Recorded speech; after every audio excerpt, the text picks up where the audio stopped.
On to this now. Police Minister Bheki Cele will today table the crime stats for the fourth quarter of the 2021-22 financial year. In the month of April this year, community members in Diepsloot took to the streets over crime in that area. In fact, resident Elvis Nyathi was murdered during those protests. There were several measures that were put in place by police in response to the demands that were made by community members. So as of this morning, Ziniko Mhlaba is currently in Diepsloot for us to get a sense of whether or not anything has changed there. And that's because, Ziniko, the fear is that whenever there's attention, sometimes even just media attention on these communities, police are quick to respond. But as the news cycle, I beg your pardon, moves on, sadly we find that little, if anything, changes.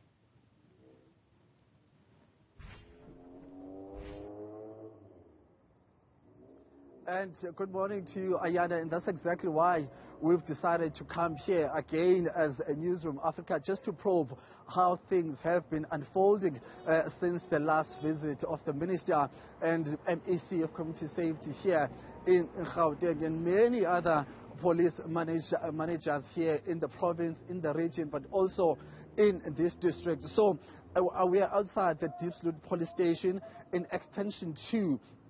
Diepsloot is located in the north of Johannesburg. That's where, as you said in your intro, we saw one gentleman being killed, Elvis Nyathi, after residents took to the street and some criminals took advantage of that of unrest and murdered in cold blood Mr. Nyathi.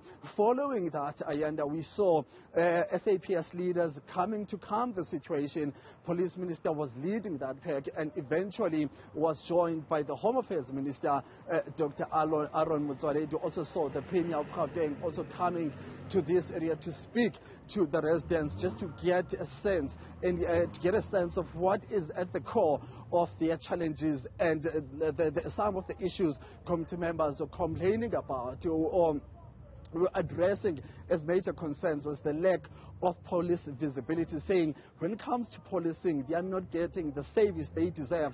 So as we know that during the day today, actually at about 12 o'clock midday, we're expecting the minister to table the report of how things have been in South Africa as far as crime statistics are concerned from the last quarter. So the last quarter includes the first 2 months of this year. So a case of Elvis Nyathi would make that report, or just miss that report by a few months or weeks. So I'm just outside this police station, Ayanda. This is where Police Minister was having serious engagements with community leaders, taxi associations, CPF, and also Ziniko. They came out, the police minister came out of this police station, addressed the members of the media and committee members on this very same street, where he promised that committee members would get additional police vehicles, TRT members, technical response team members will be adding to the manpower which the Diepsloot police station already has as far as police visibility is concerned. Let me just give you some statistics as to what exactly did Police Minister promise the people of Diepsloot and what he had delivered. Sorry about that. We're just going to step out of the way so that police vehicles can be able to make their way in. So 16 vehicles were given to this police station by the police minister. I'm talking about 16 police vehicles. We saw them coming in. I was here covering that story. I remember that very well. I saw those police vehicles coming into this police station, and about 13 members of a public order police service were also deployed to this community, and about 20 TRT members, technical response team members, were also deployed to come and help and assist members of the SAPS in this community. So how things have been so far, I'm going to bring into this conversation now, Ayanda, the voice of the taxi association to get a sense of how are they feeling now. Police Minister was here not so long ago, about 2 months ago. Yes. Is there a difference that you have seen, especially as the taxi industry? No, there is a difference because there's a visibility of police almost every day, day in and day out. We see police monitoring the area. But the only concern that we have regarding these police people that are around in the area of Diepsloot is that sometimes they will make roadblocks just in front of our taxi rank. and then they offload people. That one, it affects us. Because remember, at the end of the day, we are business. We have to sustain our business. But when they offload people and they make their roadblocks right in front of the taxi rank, it's not quite good for us. And then another thing, we are quite happy that we see them every day, and then the crime has died down here in Diepsloot. We are happy about that. And then we must also remember that our street here in Diepsloot, they are very tiny.